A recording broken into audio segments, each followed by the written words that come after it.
خاص جو پرابلم ہمیں ہے وہ یہی ہے کہ آگے ڈیلی بیسس پہ ہم کوشش کریں اپنی جو ٹیسٹنگ کیپیسٹی بہتر کریں. 20 سے شروع ہو گئے تو اس وقت ہم 50 تک روزانہ ٹیسٹ کر رہے ہیں.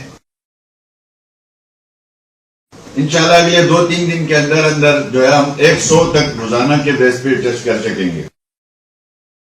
اور دوسری میری گزارش یہ ہوگی کہ ہمارے یہاں پہ جو ہمارے اسٹوڈنٹس ہیں گلگت بلتستان کے ملک بھر میں فیملیز ہیں، تقریباً 1 لاکھ کے قریب لوگ تو یہاں پہنچ چکے ہیں. کچھ اسٹوڈنٹ آج بھی صوبوں میں موجود ہیں، وہاں ہوٹل بند ہے، سب کچھ بند ہے، وہ آنا چاہتے ہیں. ہم یہاں سے ہمارے گورنمنٹ کی ایک کارپوریشن ہے، ٹرانسپورٹ کمپنی ہے، نیٹکو کے تھرو ہم ان کو لفٹ کریں گے.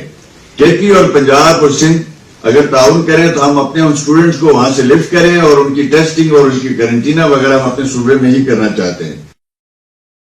تو ہماری گزارش ہوگی کہ ان 2 اداروں کو کنٹرول انوائرمنٹ کے اندر اپنا کام جو ہے وہ جاری رکھنے کی اجازت دی جائے. فیڈرل لیول پہ ان کو ہدایت کی جائے تاکہ ان کا کنٹرول انوائرمنٹ ہو اور وہاں ان کی تمام ایس او پیز کے ساتھ